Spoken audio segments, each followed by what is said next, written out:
justiça e juízo. Adiante dele vai um fogo que abrasa os seus inimigos em redor. Então é mostrar que o nosso compromisso com Deus precisa de uma seriedade, pastor Cílio, muito mais intensa do que nós possamos pensar. Não pode se viver uma vida superficial. Nós temos que entender que o compromisso com Deus, e o tempo nos desafia para isso. Por quê? Porque o tempo corre, o tempo voa. E nós estamos percebendo categoricamente que a palavra nos mostra a situação que nos cerca, que condiz exatamente com as revelações da palavra, que mostra que nós estamos caminhando para um tempo chamado tempo do fim. E a Bíblia diz: a cada segundo que passa, mais perto está a nossa redenção. E por mais perto que esteja a nossa redenção, nós temos mais do que nunca, não é estarmos preocupados, porque isso não é fundamento bíblico, é nós estarmos conscientes de que nossa vida tem a ver com o altar da santidade. Eu posso ouvir amém de você? Outro fato que tem deturpado bastante o sentido reto para a vida da igreja são as emoções que, por serem tremendamente importantes, mexem conosco, geram entusiasmo significativo em nossas vidas, tem conduzido muitos a dependerem exclusivamente de experiências subjetivas. O que quer dizer isso? Pessoas que só vão: olha, está acontecendo isso em tal lugar, tem alguém ministrando sobre isso, olha, está havendo cura. Então a gente vai atrás dos fundamentos que são meramente subjetivos. Por que eu digo isso? Queridos, uma pessoa pode ser curada e não ser salva.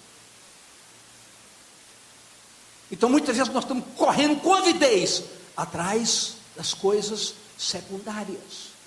Por que eu digo secundária? Porque na palavra de Deus está dizendo que há direitos adquiridos para homens e mulheres de Deus, quando ele busca em primeiro lugar o reino de Deus e a sua justiça. Outras coisas preciosas lhe são acrescentadas, são acessórios, mas não são base de sustentação da nossa fé. O que sustenta a nossa fé é a nossa experiência pessoal com Deus, é o relacionamento que temos, é poder dizer: Deus, eu estou falando, tu estás me ouvindo, tu falas e eu te ouço.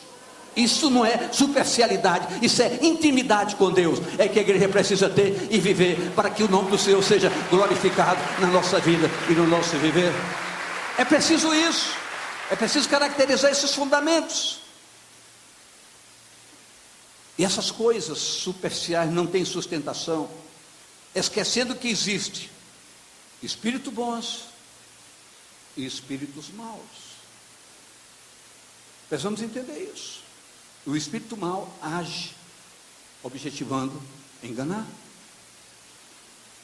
E pior de tudo, ele também exercita algumas maravilhas que surpreendem a gente. Eu não sei se vocês já viram um homem,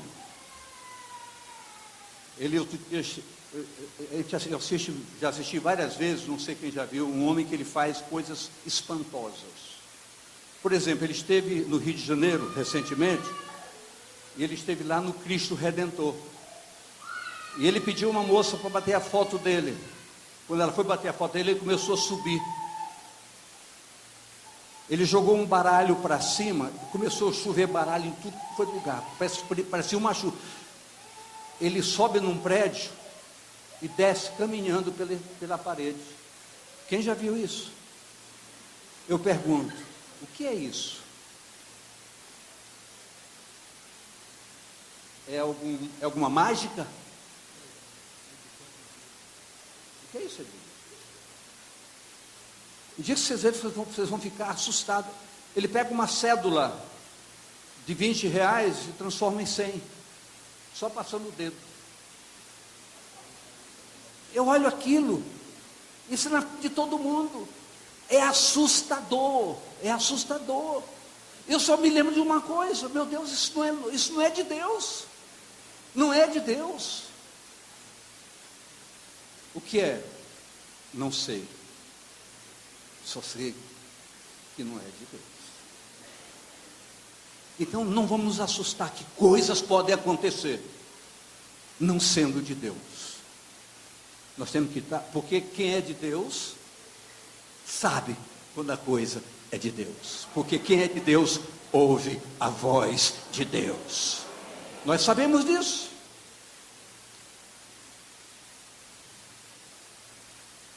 A nossa vida cristã precisa ser uma rota de fé e de atitudes, fé e prática. Em Oséias, capítulo 10, verso 12, diz o seguinte: semeai para vós em justiça, ceifai segundo a misericórdia, ou seja, segundo a ação divina. Lavrai o campo da lavoura, porque é tempo de buscar o Senhor, até que venha e chova a justiça sobre vós. Então a maneira de eu construir esse plantio nesse campo limpo é com justiça, é com misericórdia, é buscando ao Senhor, porque é assim que eu vou construir uma vida de pleno agrado ao coração de Deus. Não existe outra forma. Não existe outra forma.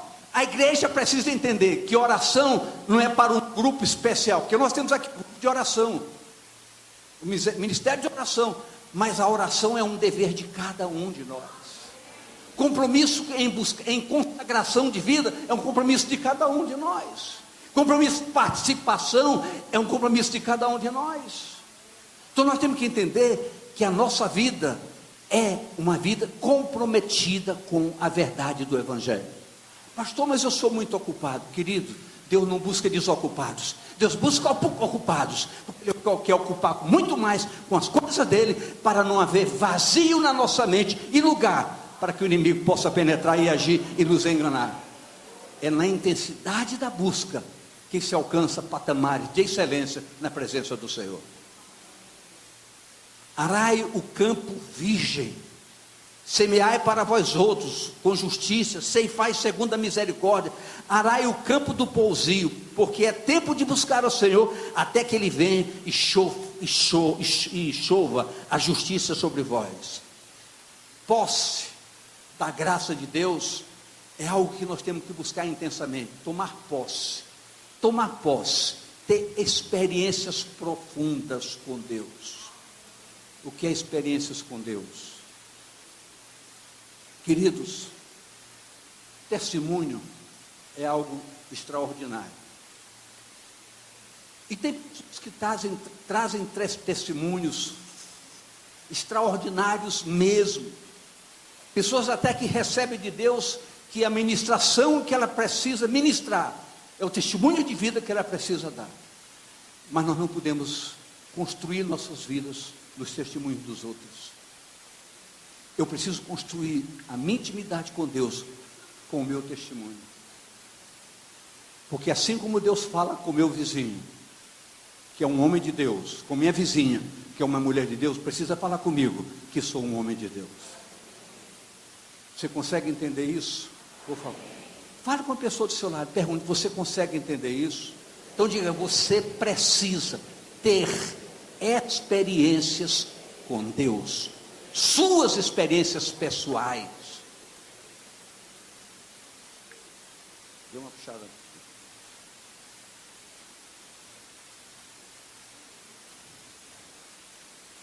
Campo de pousio é um campo que já teve semeio.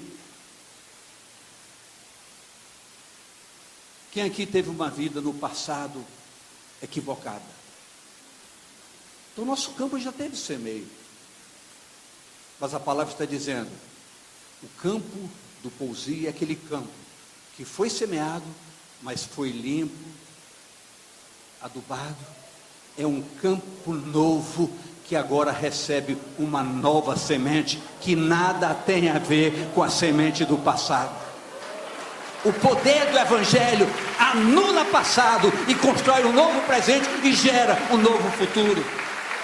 O Evangelho é isso, a essência do Evangelho é esse poder capaz de transformar, é esse poder capaz de construir uma expectativa nova, é capaz de dizer a você que teve um passado equivocado, que esse passado não lhe condena, porque ele foi condenado em Jesus, e Deus não pune duas vezes, já puniu o seu pecado em Jesus. Você está livre para um novo tempo, para ser um novo campo, para ter uma nova semente, e para frutificar e glorificar a Deus através da sua vida. Você é dono de um novo tempo.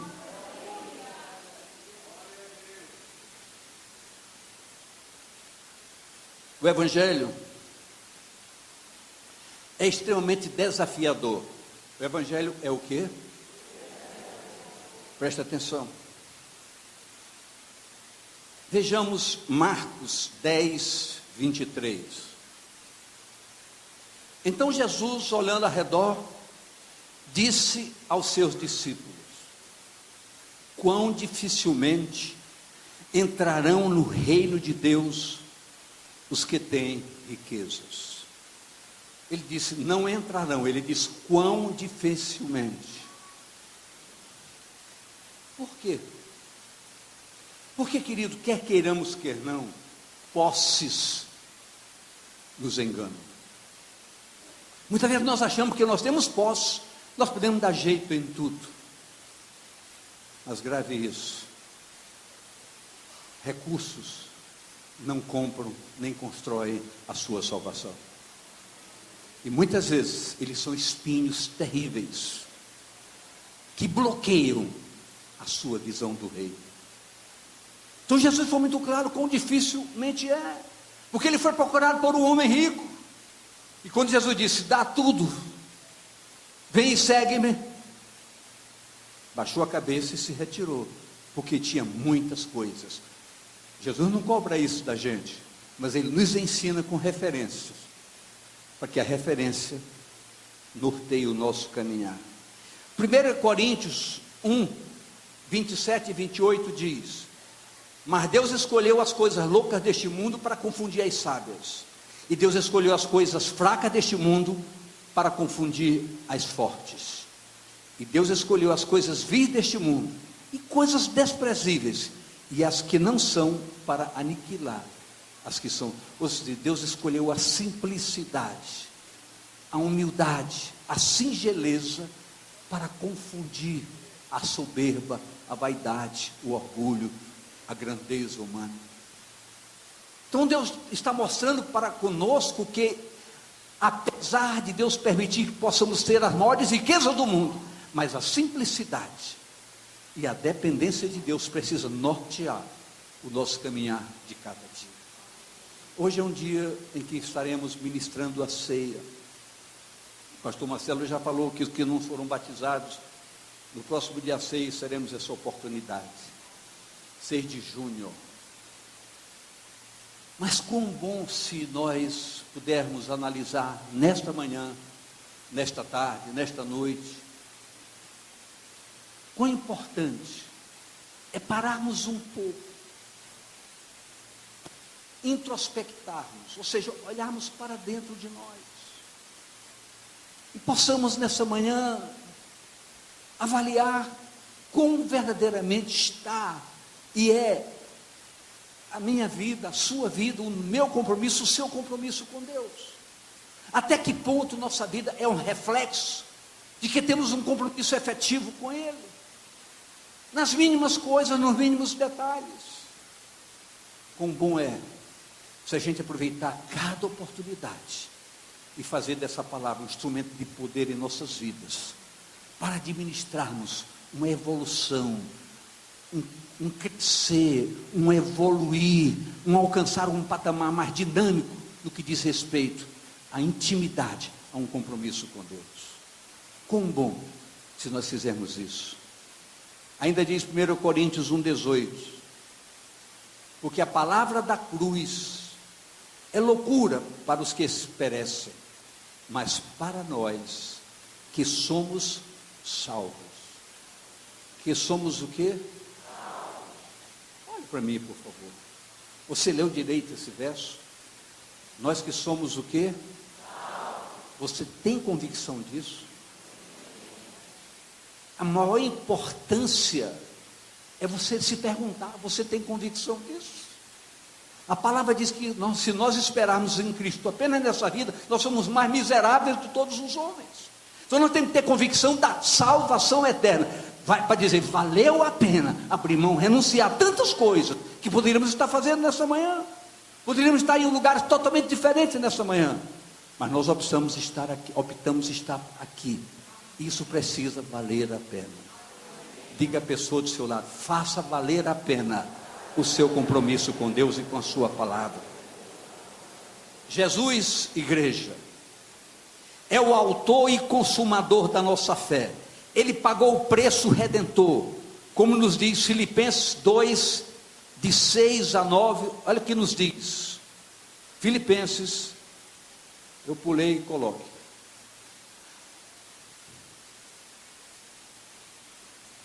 Foi falha minha. Filipenses 2, 6 a 9.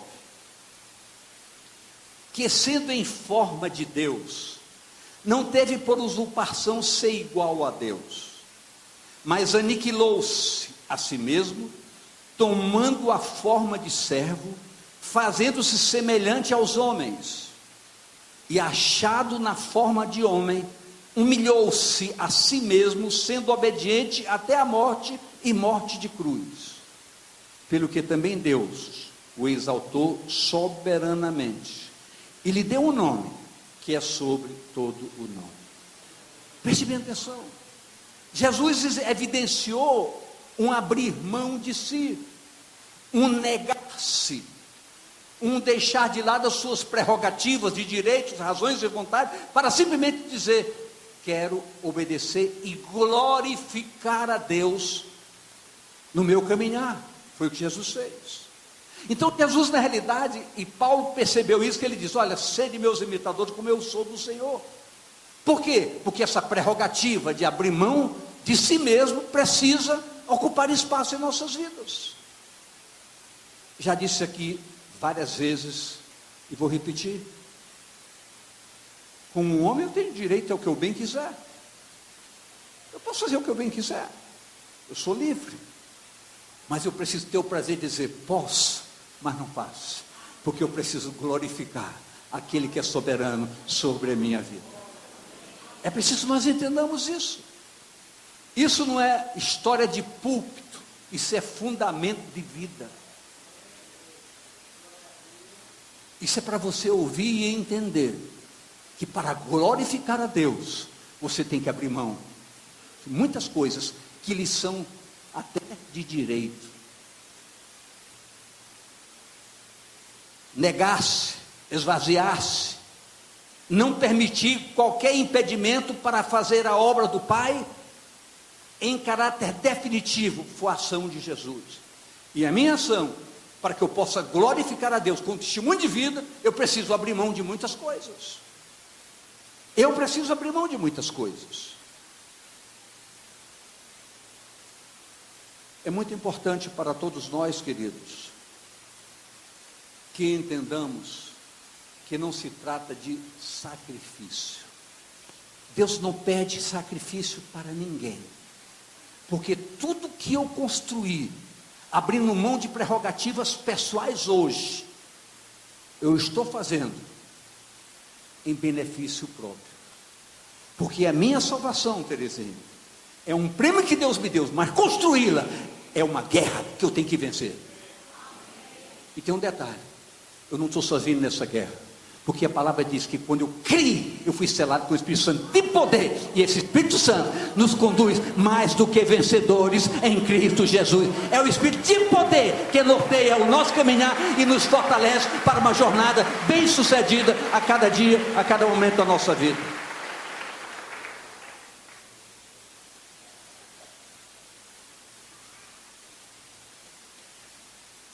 Muito obrigado.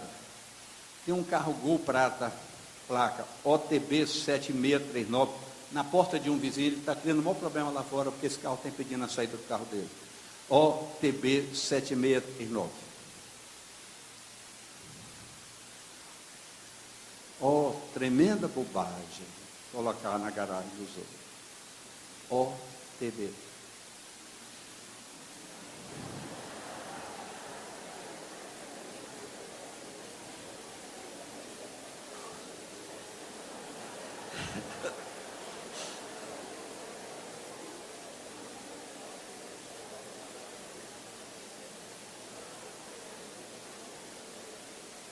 A pessoa já foi?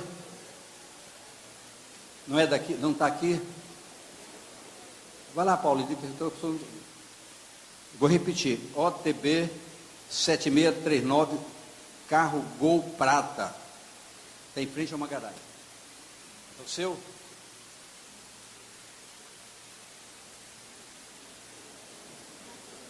Já foi. Mateus 19, 21.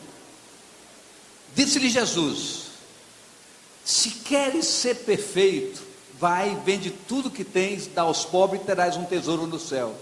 E vem e segue-me. Essa palavra não é diretiva para nós no que diz respeito, que para se galgar um relacionamento aprofundado de conquista do reino, nós temos que nos desfazer das nossas posses, não é isso. Jesus se referiu a um homem que era apegado às suas posses, nada o tirava da visão da sua riqueza.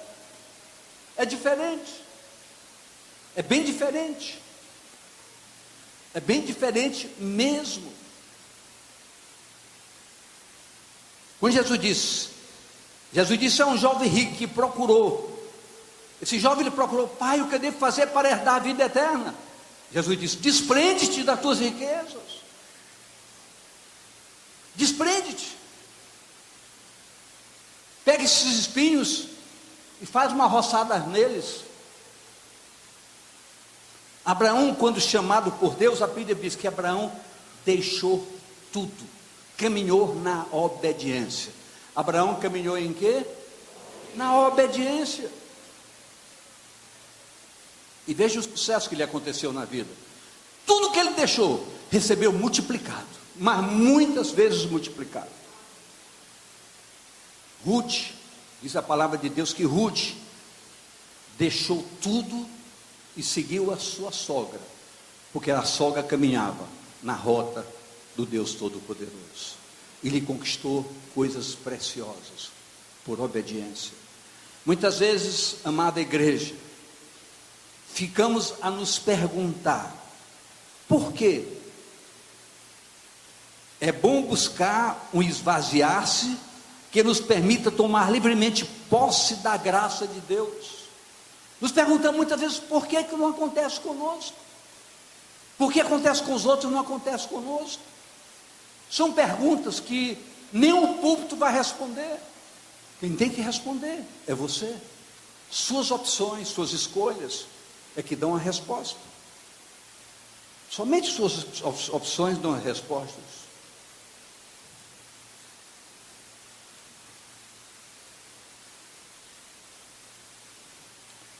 Jeremias 4,18. O teu caminho e as tuas obras te trouxeram estas coisas. Esta é a tua iniquidade, que de tão amargosa te chega até o coração. Isso é uma resposta a perguntas nossas. O teu caminho e as tuas obras.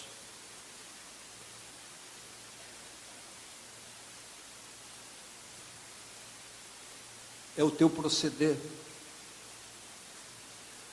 Quando o Senhor chamou a Israel da escravidão do Egito, Deus fez promessas.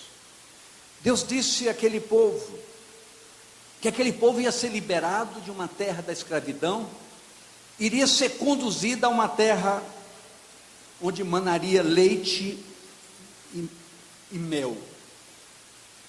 Quando Deus nos chama para alguma coisa, Deus tem uma rota estabelecida porque nos chama. Se Ele nos chama para o ministério, o ministério tem nome, tem começo, tem meio e tem fim. Quando Deus chama, além de pagar a conta, Ele mostra o caminho e mostra o sentido e o objetivo da nossa chamada. Chamou o povo à sua confiança. Então o que é que Deus queria do povo de Israel?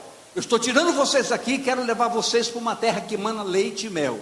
O que eu quero de vocês? Que vocês confiem em mim, porque eu vou ajudar vocês a caminhar até chegar na terra que mana leite e mel.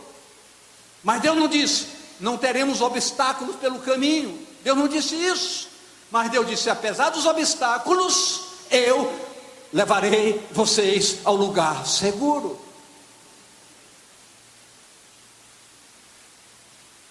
Confiar no Senhor perpetuamente, pois os que confiam no Senhor são como um monte de Sião, que não se abala. Então nós temos que entender as coisas. São desafios, mas são fundamentos que nós precisamos despertar enquanto é tempo, queridos. Enquanto é tempo. Mas pastor, o senhor falou sobre espinhos. Todo caminho tem espinhos. Eu tenho uma notícia triste para dar para vocês. Tem, mas muitas vezes nós colocamos os espinhos. Como é que o senhor pode esclarecer isso?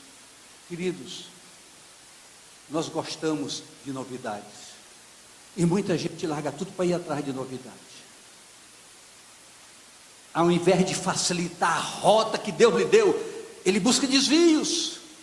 E quando se busca desvios, há um preço a pagar. A Bíblia é muito simples, é categórica. Há tempo para isso, há tempo para aquilo, há tempo para aquilo. A Bíblia diz isso categoricamente. Há tempo para isso e há tempo para aquilo. E a gente continua querendo fazer isso, O Salmo 125:1 diz o seguinte: os que confiam no Senhor serão como o monte de Sião, que não se abala, mas permanece para sempre. Estabelece propósitos. Os espinhos sufocam e geram dificuldades para para a nossa vida. Não só sufocam, mas geram dificuldades. Jesus mostrou isso na parábola do semeador.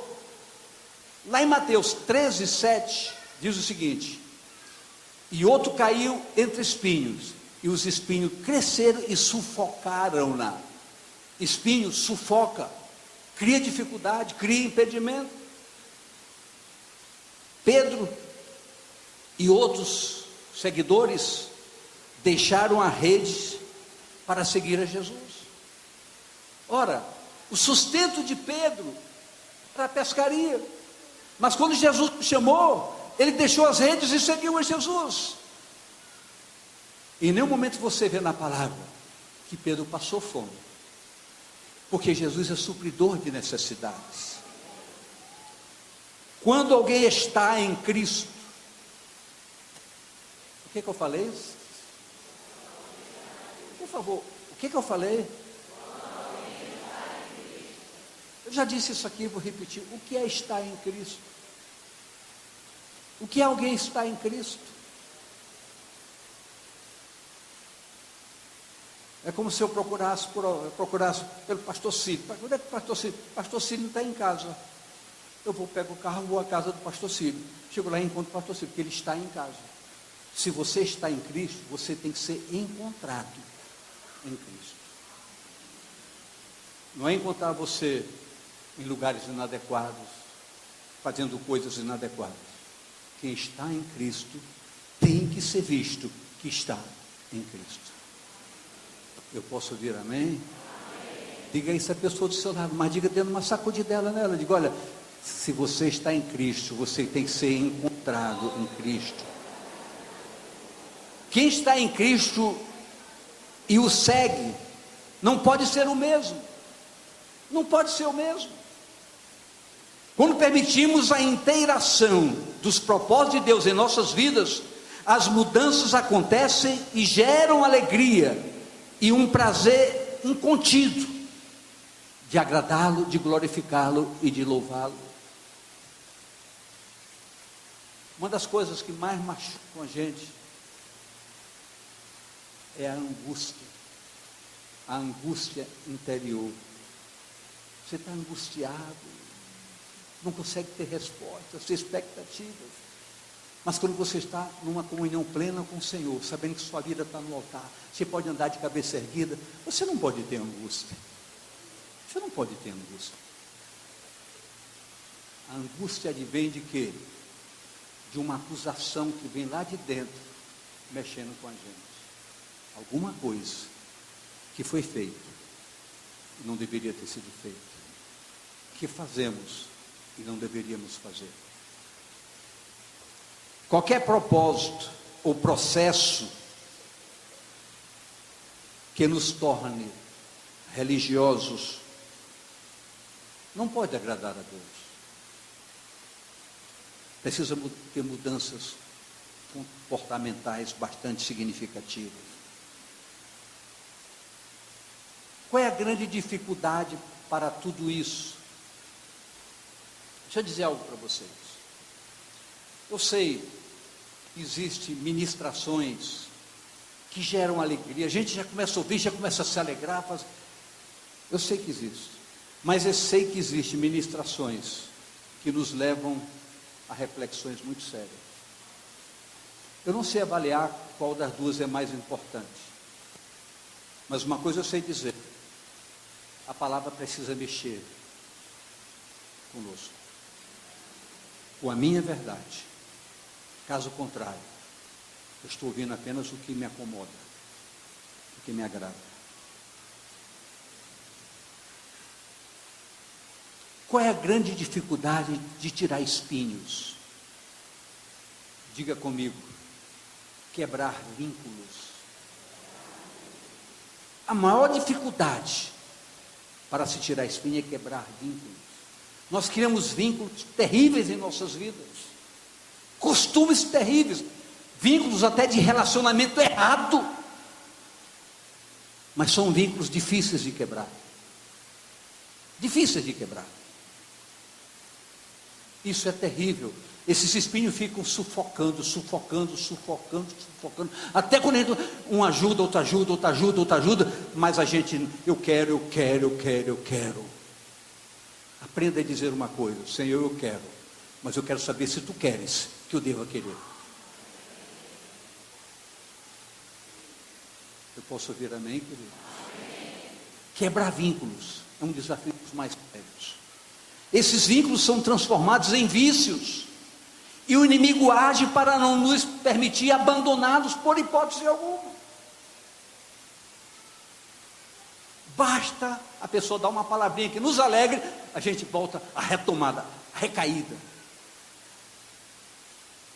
Há vínculos. Eu queria que você dissesse, não para o seu vizinho, mas para você mesmo. Há vínculos que eu preciso quebrar. Eu preciso quebrar. Davi era um homem de Deus. Um homem de Deus. Mas os espinhos o levaram a Batseba a cometer um adultério.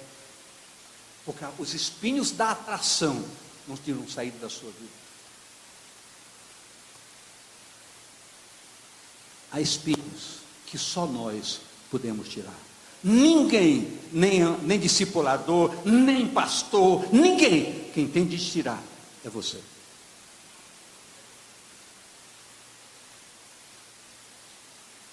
Igreja, a cruz é poder transformador. Na cruz os vínculos são quebrados e os espinhos já foram cravados nela. Pense nisso. Diga à pessoa ao seu lado, irmão, pense nisso.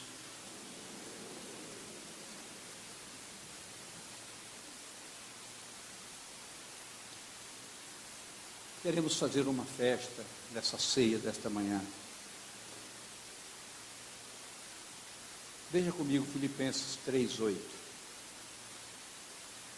E na verdade, tenho também por perdas todas as coisas, pela excelência do conhecimento de Jesus Cristo, meu Senhor, pelo qual sofri a perda de todas as coisas e as considero como esterco, para que possa ganhar a Cristo.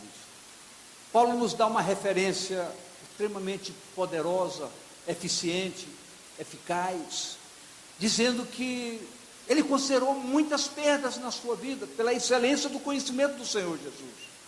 Ele considerou como excelência conhecer a graça de Deus em Cristo e dizer: eu considerei isso uma coisa excelente. Tudo que eu perdi, eu considero como esterco. Era coisa para jogar fora. Porque a excelência do conhecimento me dá uma outra dinâmica, me mostra uma outra forma, me leva a um patamar diferenciado. É preciso que nós entendamos isso. Nós precisamos entender essas coisas. Isso é quebra de vínculo.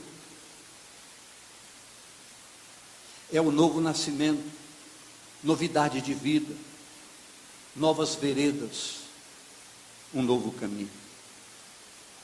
Isso é para nós. E por fim, nesta manhã,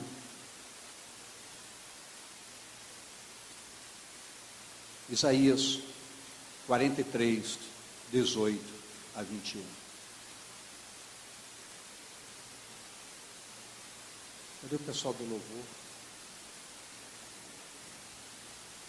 Não vos lembrei das coisas passadas, nem considereis as antigas. Eis que farei uma coisa nova, e agora sairá a luz. Porventura, não a sabereis? Eis que porei um caminho no deserto, e rios no ermo. Os animais do campo me servirão, os dragões e os filhos do avestruz, porque porei água no deserto e rio no ermo, para dar de beber ao meu povo, ao meu eleito. Esse povo que formei para mim, para que me desse louvor. Eu coloquei esse finalzinho exatamente para mostrar ao meu entendimento e ao seu entendimento, porque você poderia dizer: pastor, é muito fácil o senhor falar aí no culto, venha para o meu lugar, venha abrir mão do que o senhor está falando, que eu estou entendendo. Minha vida é diferente, eu dependo dessa pessoa, eu preciso dessa pessoa, o senhor não sabe os meus sentimentos. Eu estou mostrando para você esse texto que diz: não importa o que você vai enfrentar, se for deserto, eu vou colocar água no deserto. Se for falta de alimento, eu vou colocar alimento. Se for tristeza, eu vou tirar a tristeza. Se for angústia, eu vou tirar a angústia. Colocarei rio no ermo, e você glorificará o meu nome, porque eu sou para louvor da sua glória e para exaltação do seu santo nome. Isso que diz o Senhor.